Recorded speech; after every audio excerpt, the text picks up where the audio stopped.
सोलापूरमध्ये अनुसूचित जातींसाठी जागा राखीव ठेवण्यात आली असून पंचायत समितीचं नुकतंच आरक्षण जाहीर झालंय।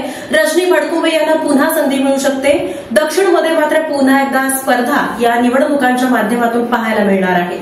सोलापूर जिल्ह्यातील 11 पंचायत समिती सभापतीचे आरक्षण शुक्रवारी जिल्हाधिकारी कुमार आशीर्वाद, उपजिल्हाधिकारी महसूल संतोष देशमुख यांच्या प्रमुख उपस्थितीत काढण्यात आले।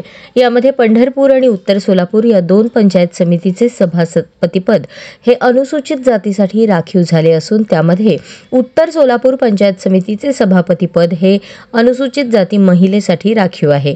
यामुळे उत्तरमध्ये यापूर्वी सभापती राहिलेल्या रजनी भडकुंबे यांना पुन्हा एकदा संधी मिळणार का याची उत्सुकता लागली आहे।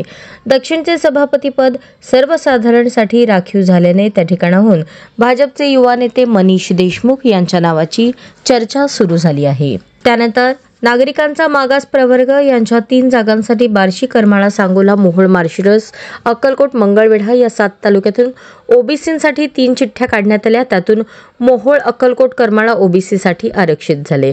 त्यानंतर माळशिरस, माढा, सांगोला या 3 तालुक्यातून सर्वसाधारण महिलेसाठी 1 चिठ्ठी काढण्यात आली। त्यात सांगोला महिलेसाठी राखीव झाले। अक्कलकोट ओबीसी महिला, बार्शी सर्वसाधारण महिला, सांगोला सर्वसाधारण महिला, करमाळा ओबीसी सर्वसाधारण, माढा सर्वसाधारण, पंढरपूर अनुसूचित जाती सर्वसाधारण, माळशिरस सर्वसाधारण, मंगळवेढा सर्वसाधारण महिला, मोहोळ ओबीसी महिला, दक्षिण सोलापूर सर्वसाधारण, उत्तर सोलापूर अनुसूचित जाती महिला। ही प्रक्रिया पार पाडण्यासाठी नायब तहसीलदार सुरेंद्र परदेशी मठ, अव्वल कारकून दीपक ठेंगील, मल्हारी नाईक नवरे, पुष्पावती साखरे, प्रताप काळे यांनी सहभाग घेतला।